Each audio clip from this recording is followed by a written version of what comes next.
खान हूँ। बदस्तूर जो सूरत हाल है वो किर्गिस्तान के दारुल हुकूमत बिश्केक में वो अभी तक ख़राब है और बड़ा खौफ फैला हुआ है तलबा के अंदर। तलबा अब अपने घर वालों से राब्ते में आ गए और अब तो नंबर्स भी सामने आ रहे हैं किस इलाके के कितने तलबा किस जगह पे मौजूद हैं और कहाँ पे महसूर हैं। तो तलबा का ये बताना है कि वो पूरी तरह से महसूर हो चुके हैं और वो बाहर नहीं निकल सकते। अपने अपने कमरों के अंदर उन्होंने बंद किया हुआ है ख़ुद को। खाने पीने की अशिया जो रोज़ाना की बुनियादों पर वो ले आते थे वो भी ख़त्म हो गई हैं। वो भूखे बेचारे अपने अपने कमरों में बंद हैं और बाहर निकलते हैं तो ख़तरा है और उनको यही कहा गया है कि आपने फ़िलहाल बाहर नहीं निकलना। अब मुख्तलिफ़ इलाक़ों की जो रिपोर्ट्स आ रही हैं उनके अहल खाना भी बच्चों के बहुत परेशान है। बहुत सारे अहल खाना मेरे साथ रब्ता कर रहे हैं, मेरे दोस्तों से रब्ता कर रहे हैं, वो चिल्ला रहे हैं, ख़वातीन रो रही हैं, वो ये कह रही हैं कि हमारे बच्चों को बचाएं, हमारे बच्चे वहाँ पे भूखे हैं, उनको मार पड़ने का ख़तरा है, उनके ऊपर अटैक किया जा सकता है। लेकिन जो वज़ारत ख़ारजा ने आदाद शुमार दिए उनके मुताबिक चंद पाकिस्तानी तलबा ज़ख्मी ज़रूर हुए हैं, लेकिन अल्हम्दुलिल्लाह उनके बकौल अभी तक कोई ऐसी इतला नहीं है जो कल रात को आ रही थी कि खुदा न खास्ता कोई पाकिस्तानी बच्चा शहीद हो गया। ऐसा नहीं हुआ, सब महफूज है, किसी की जान नहीं गई। और जो ख़ातून जो या ख़वातीन तलबा जो हैं तालिबात जो हैं उनके बारे में इतला आ रही थी कि उनको हरासा किया गया। तो हरासा करने के वाक़यात तो हैं, लेकिन इससे बढ़ के कोई ऐसी चीज़ जो बहुत मायूब और बहुत बुरी हमें लगती है और मैं नाम भी नहीं लेना चाहता, वो चीज़ें नहीं हैं। अब तक की इतला के मुताबिक जो गवर्नमेंट ऑफ पाकिस्तान के ज़राए कन्फर्म कर रहे हैं, गवर्नमेंट ऑफ पाकिस्तान ने मुख्तलिफ़ इक़दाम उठाए इस हवाले से, जिनमें जो सबसे अहम है वो यही है कि किर्गिस्तान की हुकूमत से रब्ता किया और उन्होंने कहा कि हर हाल में हमारे बच्चों की सिक्योरिटी का ज़िम्मा लिया जाए और उनके तहफ़्फ़ुज़ को यकीनी बनाया जाए। फिर हमने कुछ तस्वीर और कुछ मनाज़िर ऐसे देखे जहाँ पे बहुत बड़ी तादाद में सिक्योरिटी के लोग जो हैं वो मौजूद हैं उन एरियाज़ में जहाँ पे कल रात को हमने जो मनाज़िर देखे थे वहाँ पे पुरतशद्दुद हुजूम वहाँ पे मौजूद था। तो वहाँ पे इन सिक्योरिटी के लोगों को देखने के बाद कुछ तसल्ली हुई, लेकिन अभी भी मुतज़ाद इतलात आ रही हैं। थोड़ी देर पहले कोई तलबा ने रब्ता किया मेरे साथ, वो ये कह रहे हैं कि जहाँ हम मौजूद हैं वहाँ बदस्तूर ख़तरा मौजूद है और दोबारा हमला होने का बहुत बड़ा ख़तरा है। और इस हवाले से ख़बरें भी छप रही हैं। हॉस्टल में महसूर हैं, दोबारा हमले की इतलात हैं और पाकिस्तानी तलबा लगातार पैगामात भेज रहे हैं, अपने ऑडियो पैगामात, अपने वीडियो पैगामात वो भिजवा रहे हैं। सोशल मीडिया को वो इस्तेमाल कर रहे हैं। मुख्तलिफ़ स्पेसिस के अंदर तलबा मौजूद हैं और वो वहाँ पे भी बात कर रहे हैं। ये रात गए मैं वीडियो रिकॉर्ड कर रहा हूँ, आप इसको जो है वो एतवार की सुबह सुन रहे होंगे, लेकिन ये रात भी आसान नहीं है। जो एक रात पहले हुआ वहाँ पे उसी का ख़दशा है कि दोबारा कोई मॉब इस तरह का उस इलाके में आ जाए और तलबा के ऊपर अटैक कर दे। तो ये एक बड़ी अजीबोगरीब सूरत हाल है। पाकिस्तान के मुख्तलिफ़ इलाकों से, भक्कर से, कोटली से तलबा बहुत बड़ी तादाद में मौजूद हैं। फुटाबाद से, जनूबी पंजाब के इलाकों से तलबा बहुत बड़ी तादाद में वहाँ पे मौजूद हैं। बदीन के तलबा वहाँ पे मौजूद हैं और तलबा अपने नाम के साथ अपनी अपनी वीडियो जारी करते हुए बता रहे हैं कि वो अभी तक महफूज हैं, लेकिन वो महसूर हैं। वो बाहर नहीं निकल सकते, मर्ज़ी से मूव नहीं कर सकते, खाने पीने की अशिया ख़त्म हो गई हैं और उनको अपनी सिक्योरिटी के लिए सख्त खदशात और ख़तरात लाहक हैं। ये शुक्रिया अदा करना चाहिए उन तमाम सोशल मीडिया वॉरियर्स का और शुक्रिया अदा करना चाहिए सोशल मीडिया पे रात भर जागने वाले उन तमाम सहाफ़ियों का जिन्होंने इस मामले के ऊपर अपनी हुकूमत को झंझोड़ा। अगर वो हुकूमत को ना झंझोड़ते तो शायद हुकूमत को सुबह के बाद भी होश ना आती।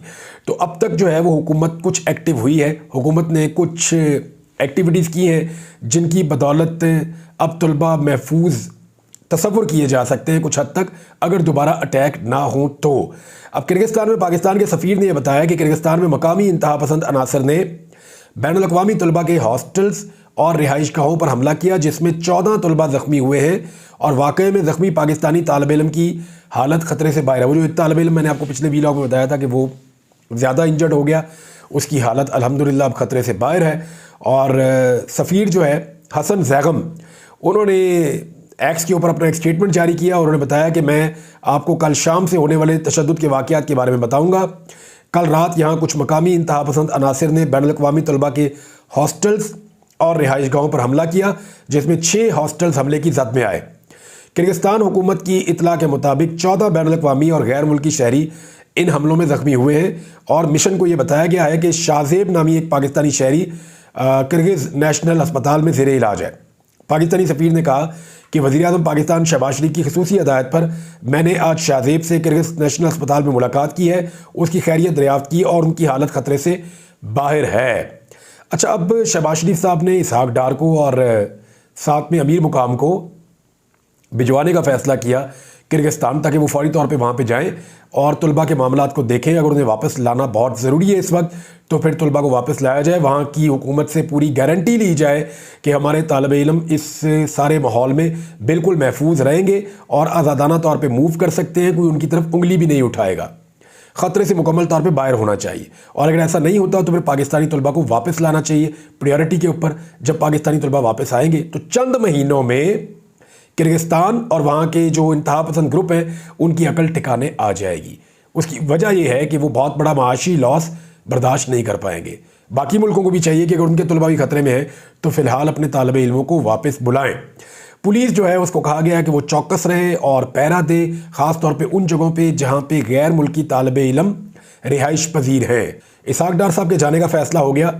हालांकि उन्हें पहली फुर्सत में रवाना हो जाना चाहिए था, लेकिन बहुत देर कर दी उन्होंने जाने में। अमीर मुकाम साहब का नाम पहले से ही आ रहा था।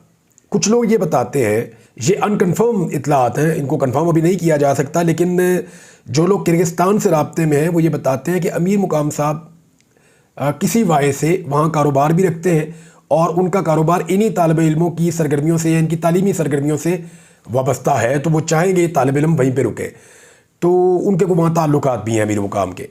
तो गवर्नमेंट तो शायद यही सोच के भेजा है कि उनके ताल्लुकात काम आएंगे और वो वहाँ पे उसके बारे में जानते भी हैं, उसके बारे में पहले काम भी करते रहे हैं, तो उन्हें आइडिया भी होगा चीज़ों का। लेकिन अगर तो ये कन्फ्लिक्ट ऑफ इंटरेस्ट आ जाता है कि अमीर मुकाम अगर ये चाहें कि बच्चे वहीं पे रहें और बच्चे वापस आना चाहें और उनका आना ज़्यादा ज़रूरी हो, तो फिर फैसला जो है वो एक्चुअली बच्चों को और उनके वालिदैन को लेने देना चाहिए। जो नायब वज़ीर ख़ारजा है किर्गिस्तान के, उन्होंने कहा जी बिश्कीक में जो हमले हुए हैं मुजरिमान को कैफरे किरदार तक पहुँचाया जाएगा। मुस्लिम इत्तलात के मुताबिक लगभग 70,000 से ज़ायद या इसके करीब तलबा जो है वो किर्गिस्तान में गैर मुल्की पढ़ते हैं, जिनमें से 70% जो है वो बिश्कीक के अंदर है। ऑलमोस्ट 70% या इससे ज़्यादा वो उनके दारुल हुकूमत के अंदर है। और ये उनके दारुल हुकूमत की सूरत हाल है जो मैंने आपको पिछले वीलॉग में भी रिपोर्ट की थी। तो अब जो है वज़ारत ख़ारजा ने किर्गिस्तान की सूरत हाल पर क्राइसिस मैनेजमेंट यूनिट भी एक मुतहर्रिक किया है और उसमें नंबर भी दिए हैं। अब पहले 1 नंबर था, अब 2-3 नंबर जो है वो सामने आ गए हैं, बल्कि ज़्यादा नंबर सामने आ गए हैं। उन पर रब्ता किया जा सकता है, चाहे वो बिश्कीक में किया जाए यानी किर्गिस्तान में किया जाए, वहाँ के नंबर भी दिए गए हैं। ये नंबर आप मेरी स्क्रीन पे देख सकते हैं। और चाहे वो पाकिस्तान के अंदर अगर माँ बाप जानना चाहते हैं वज़ारत ख़ारजा से, तो यहाँ पे भी नंबर जारी कर दिए गए हैं। ये नंबर आपको हमारी स्क्रीन पे नज़र आ रहे हैं। इन नंबर्स के ऊपर आप रब्ता करके गवर्नमेंट से पूछ सकते हैं कि आपके बच्चे किस हालत में है, और जो वहाँ पे बच्चे मौजूद हैं वो अपनी हालत बताने के लिए रब्ता कर सकते हैं। बहरहाल ये मोबाइल इंटरनेट का दौर है और बच्चे जो है वो अपनी फैमिलीज़ के साथ, अब तकरीबन ज़्यादातर बच्चे राब्ते में हैं, लेकिन वो बहुत परेशान है, फैमिलीज़ भी और बच्चे भी। पाकिस्तान तहरीक इंसाफ ने भी इसके ऊपर अपना एक मौक़िफ़ जारी किया है। जो बैरिस्टर गौहर खान है उन्होंने लगभग 100 से ज़ायद तलबा और तालिबात से बातचीत की है और international medical university, Asian medical institute और एडम यूनिवर्सिटी वगैरह में ज़ेरे तालीम 100 से ज़्यादा तलबा तालिबात से उन्होंने रब्ता किया और उन्होंने नाम भी बताया और उन्होंने कहा जी कि जो संगीन मसाइल हैं बच्चों ने उनसे हमें आगाह किया है। देखिए, अपोजिशन की ये जिम्मेदारी होती है, हुकूमत की भी होती है। हुकूमत को भी राब्ते करने चाहिए, अपोजिशन को भी राब्ते करने चाहिए। ये क्योंकि पाकिस्तान का मसला है, पाकिस्तान के बच्चों का मसला है, सबको मिलकर इसके ऊपर आवाज़ उठानी चाहिए। पाकिस्तान तहरीक इंसाफ ने हुकूमत के रद्द-ए-अमल को नाकाफ़ी करार दिया है और हुकूमत के ऊपर इल्ज़ाम आयद किया है कि हुकूमत इस काम को बहुत सुस्त रवि से कर रही है और इसके ऊपर अपनी तवानाइयाँ उस तरह नहीं लगा रही जैसे लगानी चाहिए थी। नाज़रीन, जो सूरत हाल है किर्गिस्तान में तलबा की, उसके बारे में आपको आगाह करते रहेंगे। कोई भी ऐसी चीज़ होगी तो आपके साथ शेयर ज़रूर करेंगे सोशल मीडिया के ज़रिए से। लेकिन पाकिस्तान के अंदर भी बहुत सारी खबरें हैं। उनमें एक खबर मियाँ नवाज शरीफ साहब के हवाले से है। मियाँ नवाज शरीफ साहब को बना दिया गया है दोबारा से पार्टी का सदर। अब वो नॉमिनेट हैं। अब PMLN के अंदर बराए नाम ही इलेक्शन होगा, जिस पे इलेक्शन कमीशन ऑफ पाकिस्तान को कोई एतराज़ नहीं होगा। PMLN जैसा मर्जी इलेक्शन करवाए, एक कमरे के अंदर फैसला करके भी दे देगी तो इलेक्शन कमीशन को मंजूर हो जाएगा। इलेक्शन कमीशन कोई एतराज़ नहीं उठाएगा, कोई उंगली नहीं उठाएगा। अब PTI 150 दफ़ा भी इलेक्शन करवा दे तो इलेक्शन कमीशन ऑफ पाकिस्तान को कभी भी काबिल कबूल नहीं होगा, जब तक कि पाकिस्तान तहरीक इंसाफ के चेयरमैन वो बातें मान नहीं लेते जो उनसे मनवाई जा रही हैं। बहरहाल मियाँ नवाज शरीफ साहब ने इस मौके पर स्टेटमेंट दिया। उन्होंने कहा जी बताया जाए कि क्या वजह थी जो 1993 में हमारी हुकूमत का तख्ता उल्टा गया। 30 साल गुजर गए, मियाँ साहब को आज तक नहीं पता चला गया कि उनकी हुकूमत का तख्ता क्यों और कैसे उल्टा गया। बिल्कुल वैसे उल्टा गया मियाँ साहब जैसे आपने जुनेजो को पीठ में छुरा घोंपा, जैसे आपने 2 मरतबा बेनज़ीर भुट्टो की हुकूमत गिराई, जैसे आपने यूसुफ रज़ा गिलानी को निकलवाया, जैसे मियाँ साहब आपने अभी इमरान खान को निकलवाया। आपने हमेशा साजिश की है, हमेशा हर साजिश का मेन मोहरा मियाँ नवाज शरीफ साहब आप रहे हैं। तो आपसे ज़्यादा तो किसी को नहीं पता कि हुकूमतें कैसे गिरती हैं और क्यों गिराई जाती हैं। बहरहाल मियाँ नवाज शरीफ साहब ने कहा कि बहुत अरसे बाद अपनी पार्टी के लोग इकट्ठे उन्होंने किए, तो उन्होंने कहा बहुत अरसे बाद हम इकट्ठे हुए हैं, पूरी पार्टी की आदत यहाँ मौजूद है और आप सबको मैं प्यार देना चाहता हूँ। लेकिन मियाँ साहब ने कुछ बातें और भी कही। एक तो उन्होंने कहा 1993 में हुकूमत गिराई गई, क्यों गिराई गई। फिर उसके बाद उन्होंने कहा कि एटमी ताकत मैंने पाकिस्तान को बनाया। हालांकि भुट्टो साहब ने प्रोग्राम शुरू किया था, मियाँ साहब तो बटन को उंगली लगाने के लिए तैयार नहीं थे। डॉक्टर अब्दुल कदीर खान साहब का आप इंटरव्यू निकाल कर सुन रहे हैं, मियाँ साहब बटन को उंगली लगाने के लिए तैयार नहीं थे और कहते हैं जी मैंने एटम बम चलाया था। फिर मियाँ नवाज शरीफ साहब ने कहा कि मैं पाकिस्तान के साथ जो भी करता रहा, फिर मार्शल लॉ लगा दिया गया और 27 साल की सज़ा सुनाई गई। फिर मियाँ साहब ने कहा कि इमरान खान ने मेरी पीठ में छुरा घोंपा। यानी जो भी आता है ना वो मियाँ साहब की पीठ में छुरा ही घोंपता है। यानी कभी मियाँ साहब कहते हैं परवेज़ मुशर्रफ ने मेरी पीठ में छुरा घोंपा, कभी कहते हैं जरदारी ने घोंपा, कभी कहते हैं किसी ने घोंपा, अब कह रहे हैं इमरान खान ने मेरी पीठ में छुरा घोंपा। जो भी आता है वो मियाँ साहब की पीठ में छुरा ही घोंपता है। एक्चुअली मसला पता क्या है, मियाँ साहब ने हमेशा इस कौम की पीठ में छुरा घोंपा है। कौम को अपने पीछे लगाकर, उनको इनकलाब के ट्रक की बत्ती के पीछे लगाकर मियाँ साहब हमेशा डील मार लेते हैं। अब मियाँ साहब जो हैं वो कुछ शिकवे और गिले कर रहे हैं कौम से। मियाँ साहब ने एक कहा कि मुझे अपनी कौम से भी गिला है कि जब उनके वज़ीर आज़म को निकाला गया तो फिर कौम क्यों नहीं निकली। ये मियाँ साहब का गिला है। अब मामला यह है कि जब वज़ीर आज़म को हटाया गया और कौम चुप बैठी रही, 3 बंदे बैठकर 25 करोड़ आवाम के मुंतखब नुमाइंदे को कैसे नाअहल कर सकते हैं। अब मियाँ साहब चाहते हैं जी कौम बाहर निकले। तो कौम मियाँ साहब बाहर तो तब निकले ना जब आप खुद बाहर निकले। कौम आपके लिए तब निकले ना जब आप डीलें करना बंद करें। जिस वक्त खड़े होने का टाइम होता है मियाँ साहब आप हमेशा लेट जाते हैं। आपको जब कहा गया, एक इशारा किया गया IGI बना दे, आपने टक करके बना दी, फ़ौरन बना दी मियाँ साहब।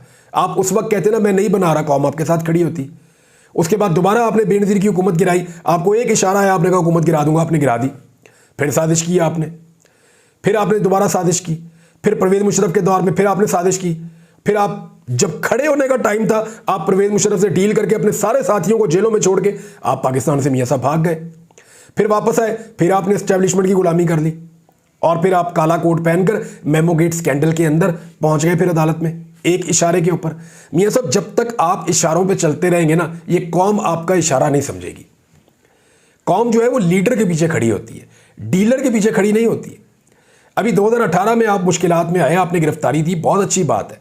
आपको चाहिए था कि आप वहाँ स्टे करते। आप कभी इस अस्पताल में, कभी उस अस्पताल में, कभी आप कहते हैं मैं बीमार हो गया, कभी आप कहते हैं मेरे प्लेटलेट्स थले चले गए, कभी आप कुछ कहते हैं, कभी कुछ कहते हैं। फिर पाकिस्तान से बाहर जाके आप इलाज भी नहीं करवाते। कौम बेवकूफ़ तो नहीं है ना।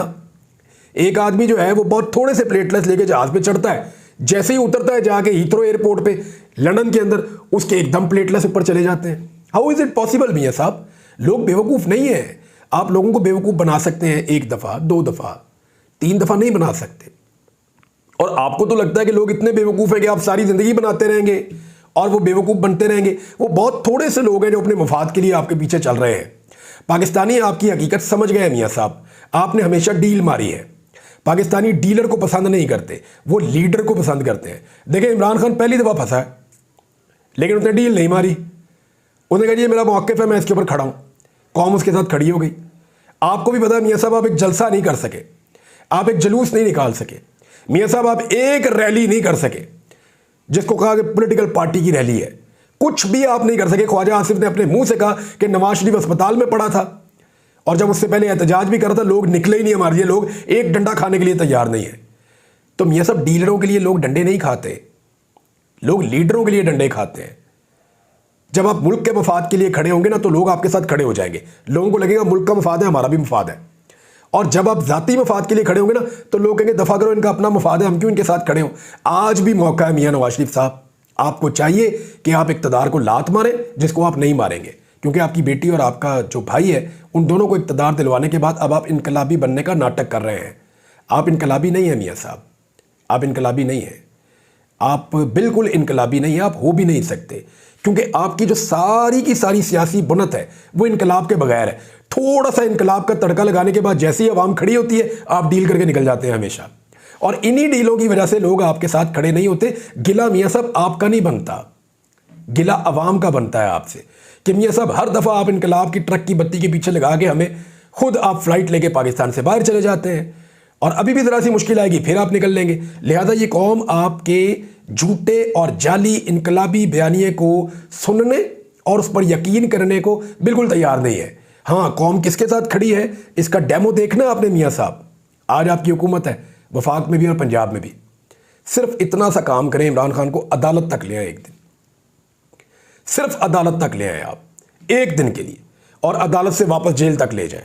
आपको पता चल जाएगा कौम किसके साथ खड़ी है और क्यों खड़ी है। फिर जाना जाके जेल में मिलके इमरान खान से पूछना कि उसने ये सब कैसे किया। वो आपको बताएगा कि लीडर और डीलर में फ़र्क क्या होता है। अब तक के लिए इतना ही। अपना ख्याल रखिएगा, अपने इस चैनल का भी। अल्लाह हाफ़िज़।